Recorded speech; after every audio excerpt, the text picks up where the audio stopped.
Përshëndetje për gjithë dëgjuesit e RTV Radios, programit të dytë dhe gjithë juve që na shoqëroni në faqen tonë zyrtare në Facebook Radio Kosova. Faleminderit shumë që klikoni dhe shpërndani me miqtë tuaj, por një falënderim veçantë gjithë diasporës që na dëgjon përmes internetit në www.rtglive.com, e që është një numër i madh sipas mesazheve edhe që i marrim çdo ditë. Filluam emisionin Gramfon për orës 10 dhe jemi bashkë deri në orën 11. Ora tashmë 10:11 koha kur edhe ne e prezantojmë të ftuarin ton për sot. Por para se ta prezantojmë, përveç se do të jeni me mua Laura Kryezi, në operator teknik me neve Afrodita Dibra, përderisa e kemi agjencinë kundër korrupsion në studio. Dhe me njëherë të shkon mendja si qëndron Radio Televizioni i Kosovës, pra me neve Yll Buleshka, drejtor i agjencisë kundër korrupsionit. Falënderit, fillimisht është kënaqësi të jesh në transmetuesin publik të Kosovës. Ne falenderojmë fillimisht RTK-n dhe radion, televizionin edhe radion për përkrojën e vazhdueshme të agjencisë, qoftë përmes intervistave ku përmes jush ne informojmë publikun e gjerë për punën e agjencisë, po ashtu edhe për transmetimin e produkteve tona që i bëni pa pagesë, kështu që ju falenderoj publikisht. Unë kisha pas dëshirë që RTK-ja të jetë radio televizion kundër korrupsion në tërësi, sepse interesi i publikut është i tillë që do të promovohen sjellja etike dhe të evitohen sjellje devijante që mund të çojnë në korrupsion. Pse nuk kemi të tillë ende? Po besoj që RTK mund të jetë edhe më mirë, po punojmë në drejtim. Si gjithë ne, edhe agjencia mund të jetë shumë më mirë se sa që është, edhe pse bëjmë, po besoj një punë të mirë, ne mund të jemi më të mirë, kështu që po besoj gjithmonë as ju e as ne nuk do të jemi të kënaqur me nivelin ku jemi, po do të synojmë shumë më lart. Pyetjet e gazetarëve për domos lajmeve kanë qenë të çuditshëm dhe natyrisht është edhe kjo pjesa e paraditës që pak na nevojitet edhe humori, dikush e lë në fund. Unë në fillim jeni korruptuar ndonjëherë? Deri tash nuk ka ndodhur, besoj që ndodh, sepse jam i shtrajt për korruptim. Wow.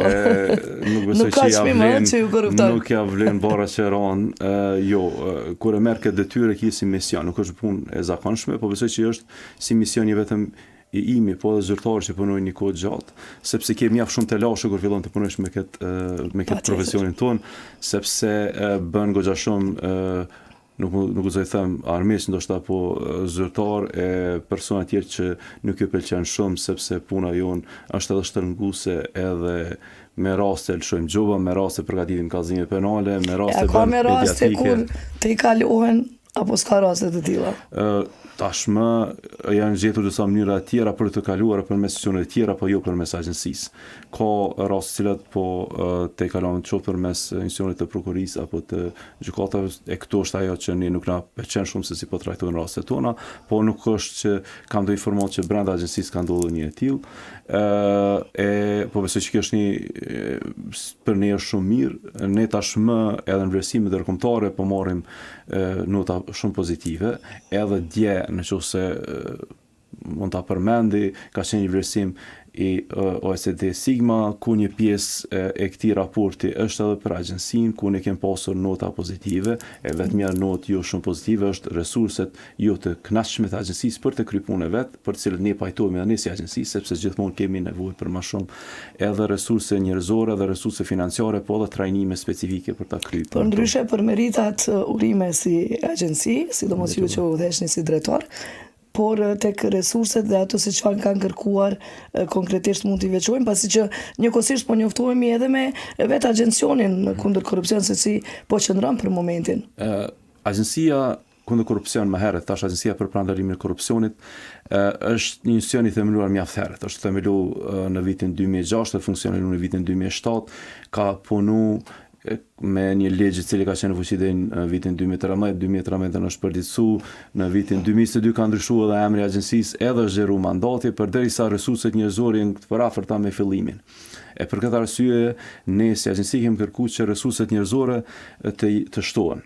E kem pasur një rritje të vogël vitin e kaluar, por shpresojmë që në vitin ardhshëm të kemi edhe resurse shtesë në mënyrë që ta kryejmë. Nga ky vlerësimi të themi ndërkombëtar që ishte ku ishte ajo që më shumë ata insistonin që ju ta përmirësoni si agjenci. Puna jonë është fillimisht që ne nuk arrim të kryejmë verifikimin nëse themi të deklarimit të pasurisë më shumë se sa kërkesa minimale ligjore.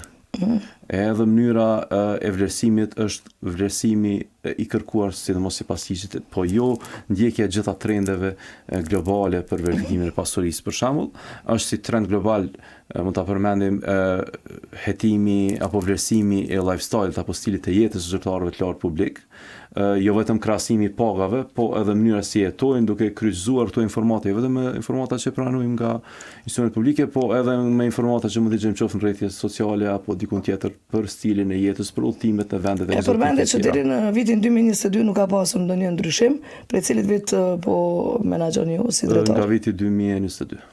Do me thënë aty po vjen edhe ndryshimi, kështu që po shfryzoj. Ndryshimi, fillimisht një pjesë ndryshimi besoj që mund t'ja atribuoj edhe punës time dhe të ekipës, po një pjesë e ndryshimit ka ardhur nga Kuvendi i Kosovës që ka ndryshuar legjislacionin dhe ne ka zgjeruar pak mandatin ton, po në anën tjetër ne kemi kërkuar që me zgjerim mandatit zgjerohen edhe burimet njerëzore dhe financiare, e cilat për një pjesë kemi mund të themi që janë plotësuar, për një pjesë mjaft madhe, sidomos te deklarimi i pasurisë kemi goxha shumë mungesa, sepse na është gati të refishu numri i subjekte deklaruese. Për ne më herët kanë qenë vetëm zyrtarët e lartë ata që mbajnë pozita drejtuese, ndërsa nga 2022, 23, 24 ku është përfunduar zgjerimi, tashmë nga më pak se 5.000 i kemi rreth 12.000 pozita e rreth 11.000 zyrtarë. Do të është më shumë se dyfishu.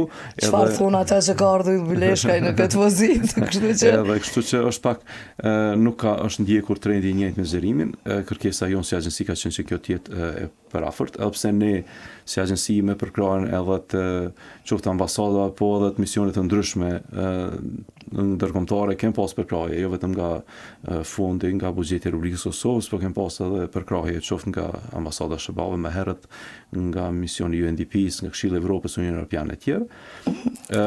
Por te burimi njerëzor nuk ka mision i cili mund të merr zyrtar në punë për ta kryer punën. Do të është një detyrë që ka qeveria dhe Kuvendi e për të cilën po pres që do të finalizohet në vitin e ardhshëm, do të kemi burimet adekuate.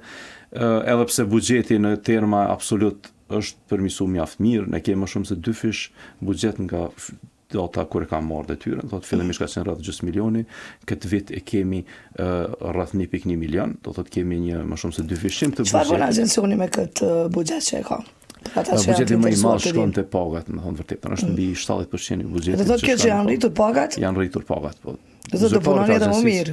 Për këtë arsye po besoj kemi arritë që ti realizojmë kërkesat ligjore, përndryshe është shumë vështirë, gjithë ne jemi edhe staf që të punosh 2 fish më shumë se puna aktuale, do të zyrtarët kanë punuar më shumë, kanë qenë motivuar fillimisht sepse pagat e agjencisë janë ngritur në vitin e parë kur kanë marrë detyrën, ka pasur sidomos zyrtarë që punojnë me raste dhe hetime, do ka pasur gati 2 fishin të pagave të tyre, kjo ka motivuar të punojnë shumë. Shumë bukur që do ndalem, i ka motivuar. Dhe kur e përmendëm në fillim që ju bëra pyetjen për RTK-n që ka edhe mundet edhe më mirë, duhet mendohet pak si shtet edhe për buxhetin e RTK-s, që edhe vetë punëtorët të punojnë më mirë apo jo. Po besoj që nuk është shumë vështirë. Nxera mirë. Shumë mirë, është puna që nuk është shumë vështirë të arrijnë të këto konkluzione. Mund të shihni edhe vendet e rajonit se sa përqindje të fondeve shkojnë te qoftë të rasti i RTK-s apo të agjencitë ndryshme, ende Kosova nuk është mirë në raport me rajonin, thonë vërtetë. Ka vende që janë shumë mirë, për shembull ka vende që kanë garantuar edhe pavarësinë me buxhet adekuat, për shembull Malizi ka 1% të buxhetit që i alokohet agjencisë dhe ajo nuk ka nevojë që të arsyetohet përmes Ministrisë Financave dhe Kuvendit, është një buxhet një 0.1% që në terma absolut është më shumë se 2 fish buxheti i Kosovës, ne e di Malizi pagat nuk i ka shumë të ndryshme me ne, numrin e banorëve e ka 1/4 e Kosovës, numrin e zyrtarëve publik e ka rreth gjysmën, ndërsa buxhetet është më shumë se 2 fish. E përmendëm këto ndryshime që kanë ndodhur në të mirë të agjencisë kundër korrupsion në Kosovë, por kam dëgjuar që ka edhe departamente të reja që kanë hyrë në funksion, përveç deklarimit të pasurisë, ishte edhe deklarimi i dhuratave. Po.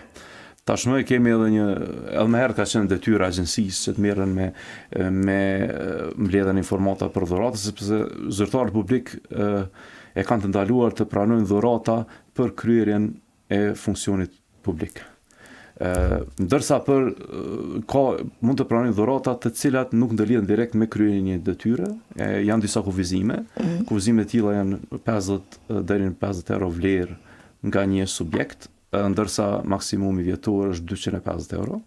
Edhe kështu nuk guxon të pranojnë më shumë. Këto çfarë do nëse marrin më shumë, ju konfiskohet dhurata apo kjo shkelje duhet duhet të nënshtroheshin procedurë disiplinore për shkel disiplinore, sepse kanë të kaluar ato çështje. Po dhurata ju met. Dhurata varet se çfarë dhurate, sepse nëse është shpenzuar atëherë skeni çka merr në prapa. Por çështja e rëndësishme është që dhuratat, edhe nëse janë nën 50 euro, ato duhet të regjistrohen dhe duhet të jenë të çastshme për publikun kurdo që kërkon.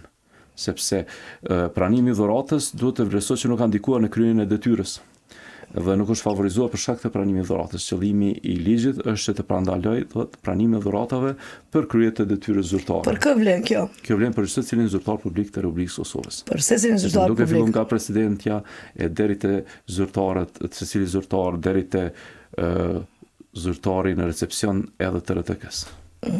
Do me thonë, afërdit, dhuratat me i deklaru. Dhuratat fillimisht duhet deri sa mundemi me pranu deri 250 vjet. 250 vjet, por nuk do të jenë një dhuratë më shumë se një dhuratë nga një subjekt. Ne kemi shumë diaspora që vërtet na dërgojnë dhuratë, e falenderojmë shumë, po i dëgjoni edhe vetë, kështu që kemi të kufizuar. Kjo është ona e mirë pozitive dhe transparenca, sepse pastaj duhet të verifikohet nëse ndonjë vendimmarrje është ndikuar ndaj në formë e dhuratës. Kjo ka qenë do të thotë një detyrë agjencisë e cila nuk është monitoruar aq mirë ndër vite. Me ndryshime legislacioni është fuqizuar edhe kjo kërkesë, sepse tashmë do të jenë edhe kemi zhvilluar një sistem ku do filloj, po besoj shumë shpejt do filloj edhe regjistrimi i këtyre dhuratave në sistem elektronik, ku ne pastaj do të kemi qasje më të lehtë.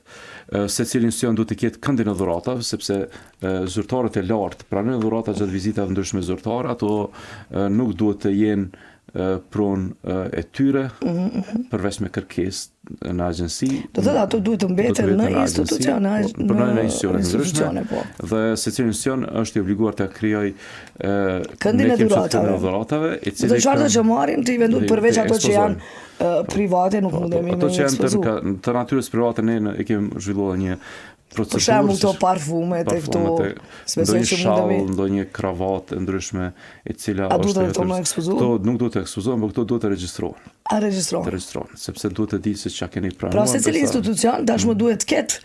Do të ketë këndin e dhuratave fillimisht. Po, edhe aty regjistrohen. Edhe secili institucion e ka një zyrtar përgjegjës për regjistrimin e dhuratave. E kemi edhe ne? E keni edhe ju. Që mund të jetë i njëjti zyrtar me zyrtarin për deklarimin të pasurisë. Se kryesisht ndërlidhen të dyat. Punojnë në burime njerëzore edhe gjithë institucioni ka më lehtë të komunikojë me ta. Tashmë kjo njësi e re ka fillu edhe të bëjë inspektimet e para. Nuk e di, nuk besoj që janë ardhur në RTK, po besoj që shumë shpejt do të bëjë inspektime dhe auditimin e regjistrit të dhuratave. Ne që kemë vrejt shumë këto kohë të fundit, për shembull na kanë ardhur raporte nga universitetet publike që nuk kanë pranuar dhurata, ndërsa në vizitat tona ku kemi pa të paktën që ka dhurata të cilat e kanë pranuar në vizitat të ndryshme të ekspozuar në zyret e rektorit apo tjerë.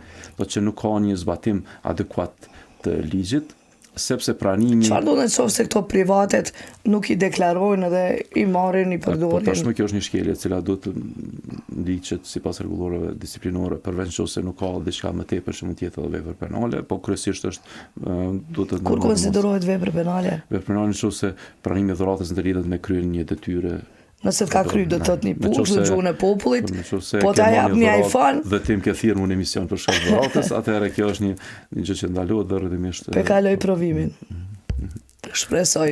Sidomos na duhet dhe duhemi shumë dhe faleminderit shumë Agjencisë kundër korrupsion që përkushtohet shumë dhe jo vetëm për politikanë që jemi mësuar, por për gjithë zyrtarët publik, për gjitha institucionet ku do doja të dija që çfarë ndodh me ato privatet institucione, sepse ne kemi shumë edhe universitete private që ndoshta me këtë keq përdorim. Po tashmë ajo është ne nuk kemi mandat për institucionet private. Do të Kosova ende nuk e ka. Agjencia ka mandat vetëm për institucionet publike. rrëdhimisht ne gjithmonë kemi pasur edhe pyetje nga universitetet të institucionet jo publike, ne kemi udhëzu parimet kryesore që janë për parandalimin e konfliktit interesi, sepse aty mund të kenë parimet konflikt interesit në vendimarrje apo edhe në çështje me edhe përmend ju edhe me notime tjerë. Po nuk kemi mandat për ti si them për detyru ta zbatojnë kërkesat ligjore, sepse kanë kërkesa tjera. Secili nga këto institucione ka rregullative në tyre të brendshme, e pastaj janë të obliguar ta zbatojnë atë, por mbikëqyrat gjitha shkojnë përmes qoftë Ministrisë Arsimit apo institucione tjera, inspektoratit. Këta që e ka për detyrë obligim Agjencia kundër korrupsionit në Kosovë, janë institucionet publike, çdo gjë që është publike. Vetëm mandat që kemi të institucionet private apo të ndërmarrë private është për sa i përket sinjalizimit, ku gjitha bizneset që kanë më shumë se 50 punëtor janë të obliguar të kanë një zyrtar për trajtimin e rasteve sinjalizimit të brendshëm, do të thotë keqpërimë të mundshme, që ndërlidhen me korrupsion, mi 50 punëtor e kanë mi 50 staf, duhet ta kenë dhe ata duhet të raportojnë një herë në vit te agjencia se a kanë pranuar ndonjë rast dhe si është trajtuar ai rast. Do të kjo është ndërlidhja jone vetëm që kemi me sektorin privat, gjithë puna jon tjetër është vetëm me sektorin publik. E kemi parë dhe ju kemi parë dhe juve në intervista të ndryshme, është përmendur afati 31 mars, por ndryshe sot jemi me 21 mars. Erdh pranvera, më kujtohet kënga, erdh pranvera qelë qërshia, kështu që uroj të qelë për gjithë juve kudo që jeni, ditë e mirë sot, dita e pranverës, por është me 31 mars afati i deklarimit të pasurisë. Kemi në studio drejtorin e Agjencisë kundër korrupsion, zotri Yll Buleshkaj, dhe zotri Buleshkaj biseduam edhe për rizit të Agjencionit kundër korrupsion, por tek deklaratat që nuk ka të bëjë vetëm me deklarimin e pasurisë, kur po flasim për deklarimin e pasurisë vetëm për zyrtarët politik, por ka të bëjë me gjithë zyrtarët që janë zyrtar të publik, të shërbimit publik të institucioneve. Përndryshe është përmendur data 31 mars si afati fundit, për çka bëhet fjalë? Ligji ka parapo që gjatë muajit mars të bëhet deklarimi i rregullt i pasurisë për vitin paraprak. Do thotë të gjithë zyrtarët publik që kualifikohen për deklarimin të pasurisë, e që përmenda që janë rreth 12.000 pozita, janë rreth 11.000 zyrtarë. Deri tek recepcionisti? Deri te jo gjithmonë te recepcionisti, po janë pozita të cilat kryejnë punë që ndërlidhen qoftë me verifikim me certifikim, apo me hetime, për shembull te policia, të gjithë policët që kryejnë hetime duhet ta bëjnë deklarimin e pasurisë, ndërsa ata që janë të trafikut jo, sepse nuk kanë nevojë të deklarojnë, ashtu e ka parapo ligji, do të janë një numër mjaft i madh i zyrtarëve publik, në tërësi janë rreth 60.000, do thotë i kemi një të pestën e tyre që bëjnë deklarimin e pasurisë, sepse Ministria e Drejtësisë më herët e pastaj edhe Kuvendi me gjas ka vlerësuar se këta janë më shumë të cënueshëm nga mundësitë për të kryer vepra që mund të çojnë edhe në korrupsion, dhe ata e bëjnë deklarimin e pasurisë.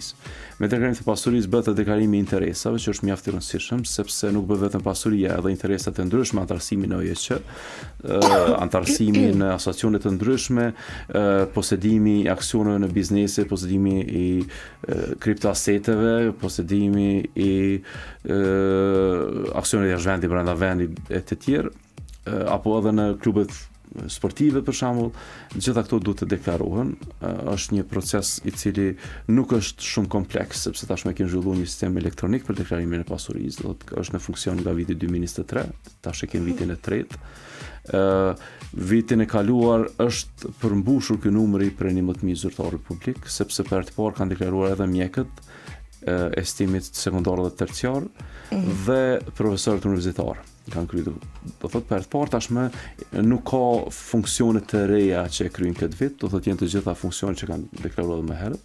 E për këtë arsye këta e kanë pak më lehtë, sepse e kanë një bazë të deklarimit të pasurisë që kanë kryer më herët. Do të vetëm ta përdisojmë me ndryshimet që kanë ndodhur në vitin e fundit. Në mënyrë elektronike, kështu që kanë shumë. Si qëndrojmë do thotë këtë vit? Këtë vit tashmë, në qoftë se duhet jem pak më optimist. E kemi rreth 5.000 zyrtarë të cilët ose kanë deklaruar pasurinë ose janë në proces të deklarimit të pasurisë. E kemi mbi 2.950 zyrtarë që kanë kryer deklarimin e pasurisë dhe kemi rreth 1.600 që janë në proces të deklarimit. Në proces i bie që sepse kanë filluar sepse ne tashmë elektronikisht e shohim kush e ka hapur dhe ka filluar të bëjë ndryshime. Më parë nuk kem ditë këtë, sepse kam bërë secili në shtëpitë e tyre në formë fizike, duke i shkruar dhonat në formular që kanë qenë fizik. Ndërsa tash sistemi elektronik na ka mundsuar ta monitorojmë edhe procesin e deklarimit. Do thotë nuk kemi keq në krahasim me vitet e kaluara, por jemi keq me përshmërinë. Po nuk kemi mirë me përshmëritura, ne gjithmonë kemi bërë thirrje që zyrtarët ta kryejnë sa më herët. Kryjmja më herët, jep më shumë kohë atyre edhe për përgatitje, mos ta lënë në momentin e fundit.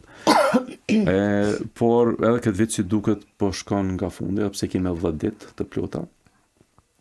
Deklarimi mund të kryhet gjatë vikendit, do thotë nuk ka pushim për sistemin. Nuk ka arsye, nuk ka nevojë as të janë zyrë të hapura të sjellin, sepse mund ta kryejnë nga shtëpitë e tyre, mund ta kryejnë nga telefoni i tyre, do të gjithë zyrtar publik ose pjesë e mos atyre. Zotit i kanë telefonat e mirë, kështu që nuk e kanë atë problem që s'kan rjet. Po tashmë janë lesu edhe këto obligime, çfarë nuk është lesu është obligimi i zyrtar për të qenë sakt dhe në kohë.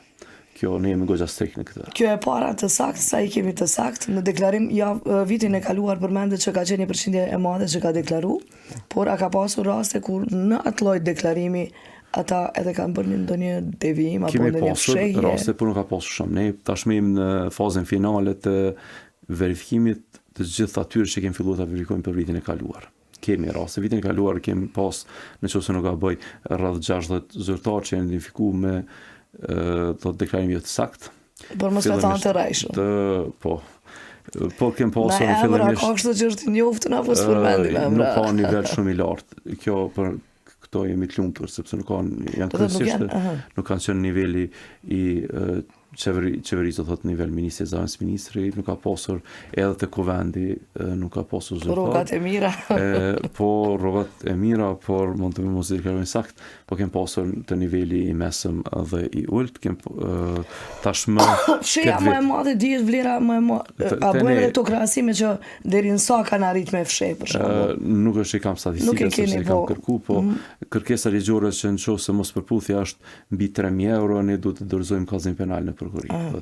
Keni dorëzuar shumë kallëzime penale? Jo, vitin e kaluar nuk kemi dorëzuar shumë, kemi rreth 64 nëse nuk gaboj, ndërsa dhe informata për prokurori, ndërsa kemi shqiptuar edhe 96 gjoba, që kjo masa e gjobën e kanë ndihmuar. 10% po i bie që parafërsisht. Po, tashmë nëse i shohim është më pak se 1% total të zyrtarëve që kanë pasur pasaktësi apo i kanë vonuar. Do që është një numër, po besoj nuk është i keq si tërësi, që është duke shku gati, po mendoj është duke zoglu, sepse nëse kemi vetëm 60 të cilët nuk e deklaronin ashtu siç duhet këtë vit, ndoshta jemi pi vendeve të nivelit evropian që kemi këtë gjendje më të mirën. Do thotë që zyrtarët publik në përgjithësi janë duke kuptuar siç duket rëndësinë e deklarimit pasurisë, fillimisht deklarojnë në kohë, kem pasur thotë vonesa ka qenë 96 janë shqiptuar gjobat. Deri sa shkon gjoba? Gjoba është 30% e pagës mujore. Do të 30% e pagës së muajit mars i shqiptohet në formë të gjobës. Shumica dërmuese të tyre i kanë shtyr gjobat, tashmë i kanë dhe ata që nuk kanë shtyr, agjencia së shpejti do të fillojë edhe masat shtrënguese, do të kërkojë sepse ligji nuk janë të ulta këto gjoba. Nuk janë të ulta gjobat sepse 30% e pagës nuk është pak. Vetëm për vonesë. Nuk po flasim këtu për shkelje tjera. Shkelje tjera deri sa shkon gjoba? Gjobat sipas ligjit nuk ka kufi të sipër, po shkon ligji ka vetëm kufirin, sepse mund të dënohen edhe me burg, edhe pse nuk është dënuar asnjëherë askush me burg efektiv, por me kusht. Ka pasur me një vit në cilat raste drejtor dënohen? Po, nëse për shembull vonesa është më e madhe se sa 15 ditë, sepse për vonesën deri në 15 ditë ne shqiptojmë gjobën. Mbi 15 ditë ne duhet ta dërgojmë në prokurori. Pastaj mbi prokurori, nëse dërgojmë në prokurori, vonesa apo mosdeklarimi i pasurisë është vepër penale. Pra këta që janë vonuar tani me 21 mars jemi deri në 31 mars, deri me 15 prill gjobat i keni sigurta. Pas 15 prillit Mund të freskoheni pak. Po besoj që nuk do kemi numër të madh. Ne si agjenci dërgojmë edhe shpesh emaila rikujtues, edhe përmes zyrtare kontaktues që kemi si institucion, po edhe përmes emailave që kanë si emaila kontaktues në sistemin e deklarimit të pasurisë. Fillimisht në fillim të muajit ne e kemi dërguar edhe një rikujtim që kanë obligimi, kemi treguar edhe disa kërkesa minimale që i kemi dashur të bartim direkt ta. Po besoj që do t'i pranojnë edhe 1-2 rikujtime deri në fund të mandatit, pastaj ne kemi obligimin ton kështu moral për t'i njoftuar. Pra, nuk ka të bëjë vetëm me politikanë që duan me edhe një herë po e potencioj deri me 31 mars, por të gjithë zyrtarët që kualifikohen për edhe. Atëherë përshëndesim drejtorin e radios, nuk dia e ka deklaruar pasurinë. Nuk e di, nëse nuk e ka deklaruar, ne pagën e dimë, nuk kemi të lashë. Për drejtorin e radios, zotrin Gërvalla dhe Hundozi, besoj që e kanë deklaruar, ndryshe i përshëndesim nga studio. Po ne zyrtarët tjera duhemi me Jo, do të keni kujdes. Ne jemi punëtor. Jo. Keni obligime mjaft shumë ndaj agjencisë ju si zyrtar, e përmend në fillim edhe pranimi i dhuratave, është konflikt interesi në kryerjen e funksionit zyrtar, secili zyrtar është i obliguar që të mos veprojë konflikt interesi kudo që ka të bëjë me ndonjë familjar, ndonjë të afërt biznesor etj, do të ketë kujdes ta deklarojë atë, ndërsa mbikëqyrësi vendose a është konflikt apo jo, apo zyrtari, sepse edhe ne edhe te ju kemi një zyrtar përgjegjës për të trajtuar rastet e konfliktit interesit, nëse nuk arrit ajo, ai mund ta pyet edhe ne apo secili zyrtar të ngrit rastet e ne. Keni obligim dhe kanë obligim që zyrtar publik që nëse shohin ndonjë keqpërdorim ta sinjalizojnë atë. Qoftë përmes sinjalizimit të brendshëm brenda institucionit juaj, po ashtu edhe përmes sinjalizimit të jashtëm të agjencia. Pastaj agjencia zhvillon hetime administrative, nëse ka bazë të mjaftueshme që është kryer ndonjë shkelje, nëse shkelja është administrative ne kërkojmë masa disiplinore ndaj zyrtarit, nëse ka keqpërdorim të buxhetit dhe është kryer vepër penale, atëherë ne dërgojmë rastet në polici dhe në prokurori. Këto deklarimet e pasurisë, sidomos zyrtarëve të lartë, a janë publike? Po. Ne si agjenci brenda 30 Shumë na intereson neve të intereson për drejtorin afër ditë. Ne publikojmë brenda 30 ditëve nga përfundimi i afatit, do thotë ne deri në fund të muajit prill i bëjmë publike të gjithë këta regjistra që pranojmë gjatë procesit të deklarimit të pasurisë. Janë 2 arsye pse bën publike. Fillimisht e para është që zyrtarët e kanë një afat shtesë për të kryer përmirësime, nga data e publikimit, nëse e shohin se kanë gabuar në ndonjë vend, mund ta kërkojnë nga agjencia edhe një herë çastjen dhe t'i përmirësojnë. Po ashtu në anë tjetër edhe publiku e bën verifikim më të mirë të pasurisë, shumë më mirë se agjencia, sepse publiku i njeh të gjithë ata.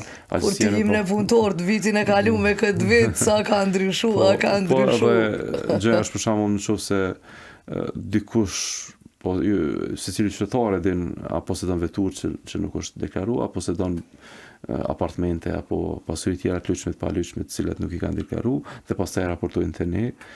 Ne për të lehtësuar edhe këtë raportim kemi zhvilluar edhe aplikacion elektronik për të raportuar, ngjashëm me aplikacionin për deklarimin të pasurisë, secili qytetar me një klik mund të raportojë ndonjë shkelje, po them prapë qoftë lidhet kjo me deklarimin e pasurisë, e ka modulin për deklarimin e pasurisë, nëse është po ashtu edhe për dhuratë aty, mund të deklarojë, nëse identifikon dikush dikë që ka pranuar një dhuratë, por ajo nuk është regjistruar, mund të raportojë te ne.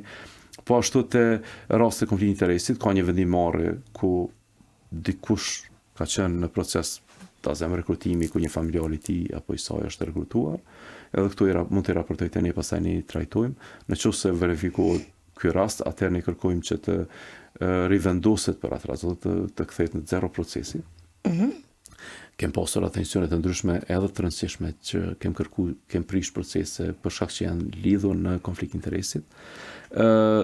Po ashtu edhe në përmenda sinjalizimin çfarë do lloj keqpërdorimi i resurseve mund të raportohet dhe duhet të raportohet sepse është obligim ligjor që nëse shohim diçka kundër ligjore ta raportojmë atë, ta ruajmë interesin publik. Edhe kemi një modul i cili është i tjetër e kemi quajtur për raste të tjera sepse nganjëherë ka ndonjë rast që ne nuk mund ta kualifikojmë fillimisht direkt, por pastaj ne si agjensi më vonë analizojmë dhe trajtojmë ashtu siç duhet.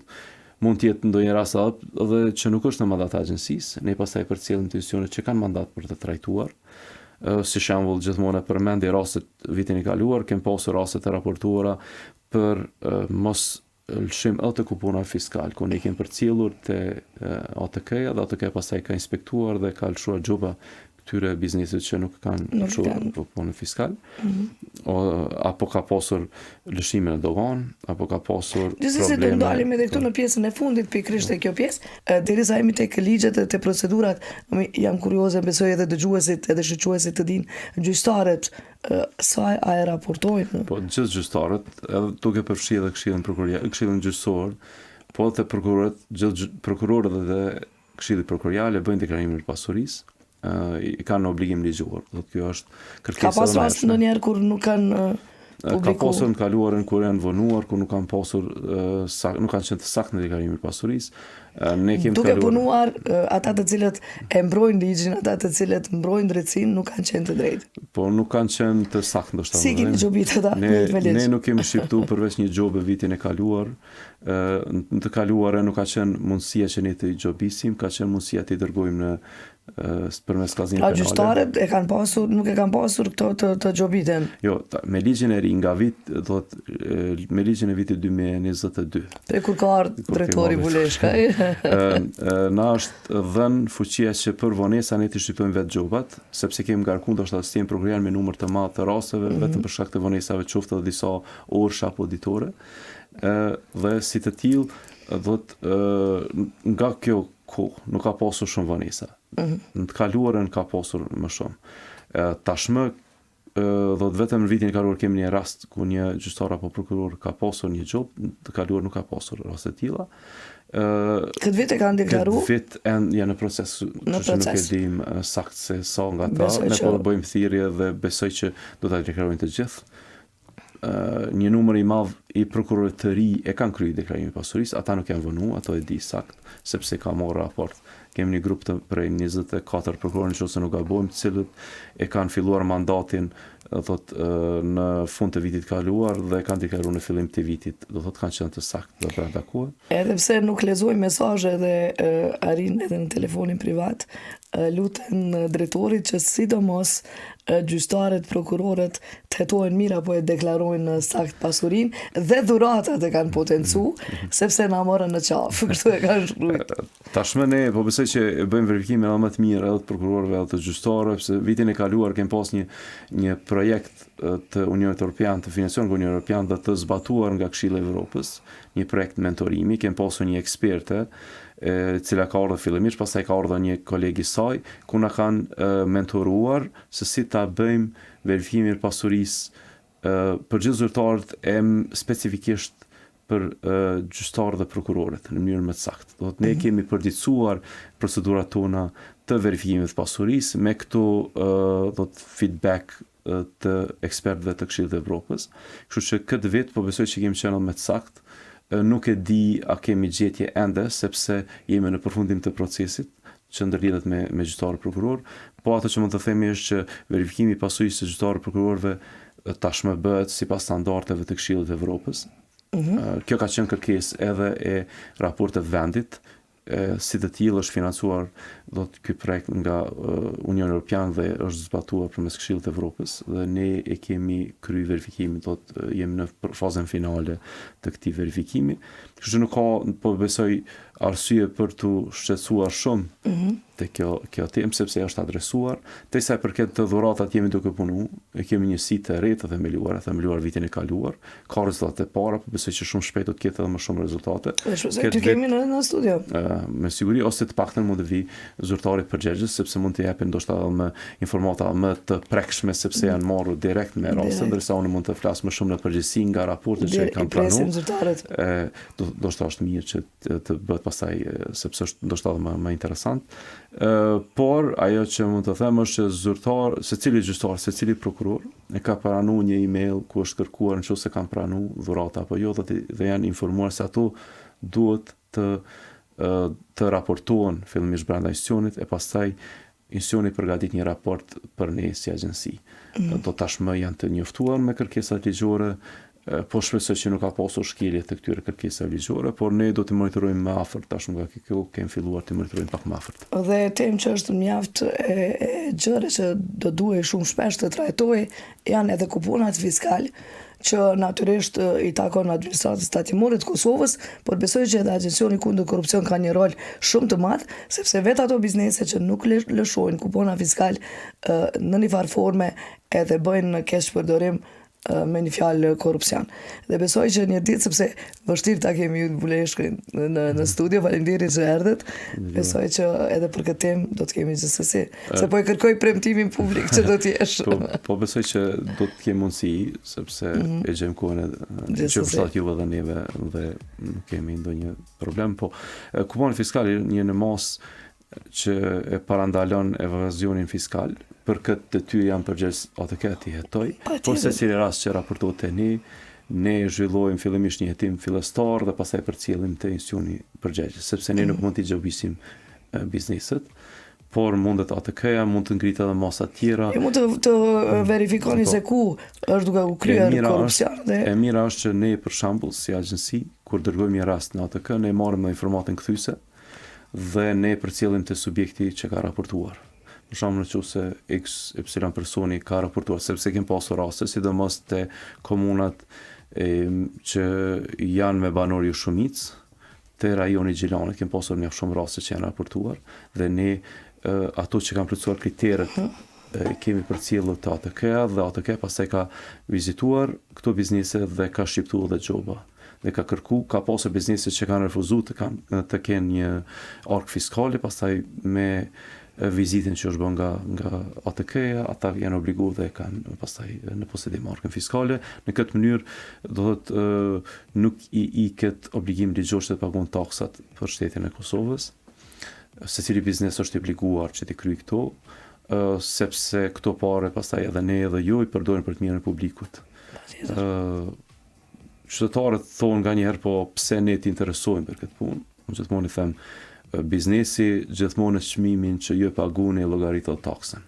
Dhe si të tillë ju duhet të interesojnë që ajo taks të përdoret pastaj t'ju kthehej ju qoftë përmes shërbimeve publike nga niveli komunal apo qendror, po ashtu edhe nga ne që të sigurojmë që edhe zyrtarët publik sillen në mënyrë etike ndaj juve tek e fundit, sepse ata janë në shërbim të qytetarëve. Dhe kjo është të themi një veprim i ndërsjellshëm që ndikon pozitivisht tek të gjithë. Faleminderit shumë që ishit në studiot e RTK Radios programit të dytë. Faleminderit shumë për mundësinë, ishte kënaqësi. Kënaqësi edhe jona.